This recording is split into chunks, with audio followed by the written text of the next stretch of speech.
Assalamualaikum warahmatullahi wabarakatuh. Kami dari kelompok 5, saya Hidayatul Husna. Saya Fasa Karisma. Saya Zara Tishita Aziza. Saya Aryu Anggini Ayasa Putri. Saya Najika Marcella. Kami akan membahas studi kasus yaitu tentang joki UTBK di Universitas Hasanuddin 2025. Selamat menyaksikan. Halo guys, pernah nggak sih kalian kepikiran gimana rasanya kalau berjuang kita buat masuk kampus dikalahkan dengan sama uang? Baru-baru ini dunia pendidikan kita lagi ramai banget bahas sindikat joki UTBK yang terbuka di Unhas. Nggak tanggung-tanggung, nilainya sampai ratusan juta rupiah. Hari ini kita akan mencari tahu bagaimana pendapat peserta UTBK 2026 pada kasus ini. Alasan kami memilih studi kasus ini karena masih sering terjadi dengan dunia pelajar, khususnya yang sedang berjuang masuk PTN. Kasus ini menarik membahas menyangkut kejujuran, usaha, dan masa depan seseorang, serta berkaitan dengan Pancasila sebagai sistem etika. Kronologi kasus joki UTBK 2025 di Universitas Hasanuddin bermula dari kecurigaan pihak kampus terhadap adanya aktivitas tidak wajar saat pelaksanaan ujian.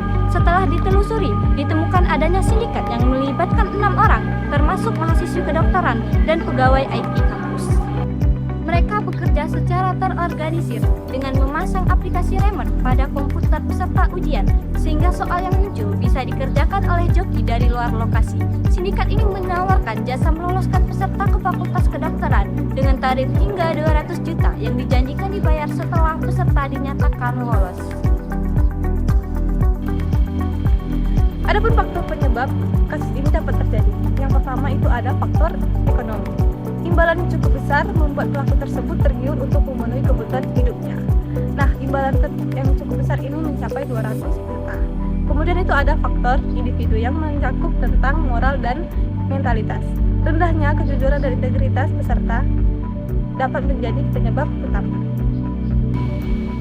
Yang selanjutnya itu ada faktor tekanan sosial dan juga akademik. Tingginya persaingan untuk masuk PTN ini membuat para peserta itu tertekan dan sebagian itu mengambil jalan pintas untuk mencapai tujuan.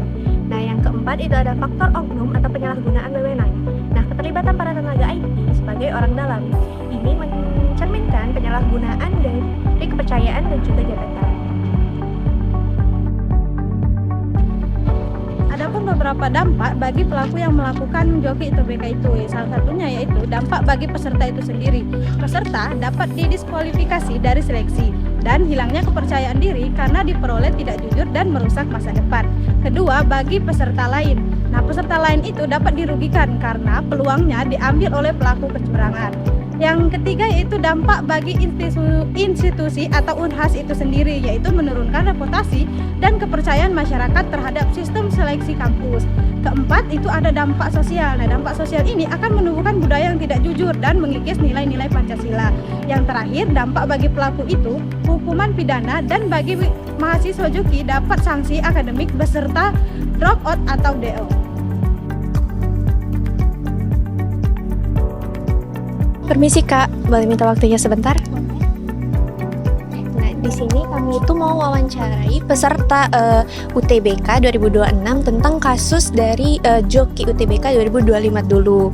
Nah, di sini kami ini mau tanya, gimana tanggapan Kakak kalau misalnya sebagai peserta UTBK itu, kalau misalnya Kakak tuh tahu kalau misalnya ada yang jual, yang beli kursi untuk masuk jalur kayak gitu. Menurut tanggapan saya nih ya Kak, itu sangat-sangat tidak etis ya, karena kan kita nih harusnya bersaing secara sehat untuk bisa memasuki PTN impian kita nih. Ternyata ada orang yang joki demi dia bisa masuk PTN itu, sedangkan dari kita semua pejuang itu tuh kayak udah mati-matian belajar, udah mempersiapkan sedemikian rupa, ternyata ada teman kita tuh yang joki. Jadi kayak Gimana tanggapan Kakak kalau misalnya teman seangkatan Kakak ini ada yang ternyata hasil dari joki tersebut? Gimana sih perasaan Kakak? wah, kalau itu terjadi di saya sih ya kayak mungkin sakit hati ya, karena kayak kita di sini udah berusaha, udah kayak belajar mati-matian, ternyata ada teman kita sendiri dia kayak ngelakuin hal itu, sedangkan itu tuh kayak udah melanggar, karena kan joki itu tuh kayak harusnya yang kita kerjain sendiri tapi dia malah nggunain jasa orang lain kan. Jadi itu bener-bener sangat bikin sakit hati, kayak sesek banget rasanya kalau kita tahu itu. Menurut kakak dari kasus ini siapa sih yang paling bersalah? Apakah dari penjokinya, ataukah dari siswanya, ataukah dari sistem keamanan kampusnya yang masih lemah? Menurut saya sih semuanya salah, cuman mungkin yang lebih bersalah ini dari individunya sendiri ya kak. Karena kan kalau semisal dia nggak ada niatan tuh mikir kalau dia mau joki, penjoki itu nggak mungkin ada nggak sih?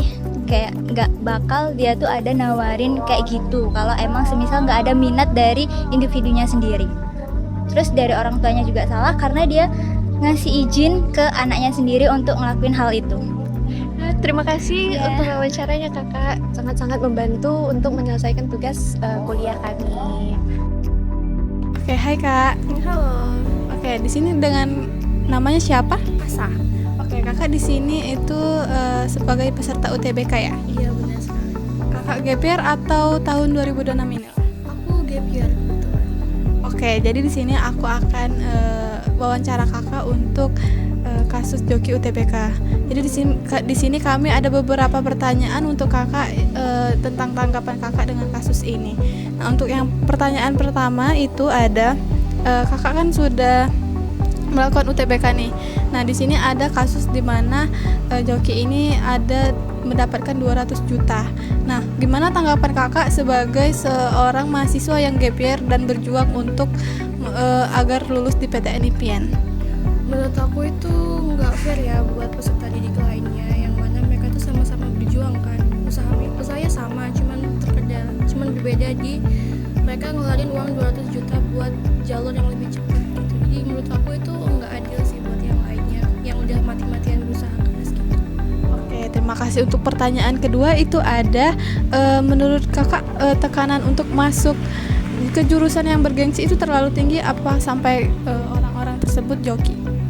Iya, menurut aku itu maupun dari lingkungan keluarga, lingkungan pertemanan atau relasinya itu mungkin tekanannya itu terlalu tinggi. Jadi tuh dia lebih pengen buat masuk ke situ tuh tekanannya lebih gede. Jadi mau nggak mau jalan yang bagus ataupun enggak bakal dilaluin karena tekanannya udah gede banget. Oke. Kemudian ada pertanyaan di sini, pertanyaan terakhir, kalau misalnya seandainya Kakak ditawarin nih untuk melakukan joki tersebut dan di sini kayak ada kebetulan Kakak punya uang dan Kakak bakal ambil nggak, apa alasannya?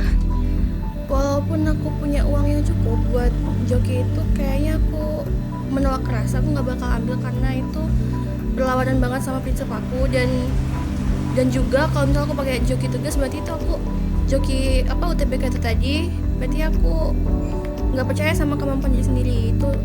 Terus aku juga nggak jujur dan aku memulai semuanya dengan salah. Jadi itu kayak itu benar-benar hal yang nggak akan aku terima kalaupun aku ada kesempatan buat ambil itu.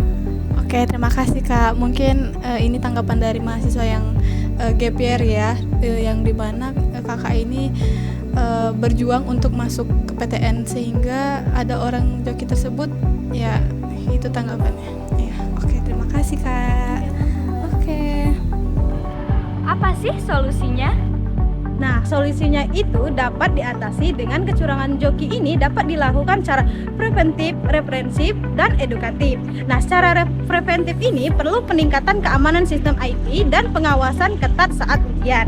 Secara represif, pelaku harus ditindak tegas dan melalui hukum atau blacklist dan sanksi berat. Secara edukatif, penting menanamkan nilai kejujuran serta memberikan pemahaman tentang bahaya joki.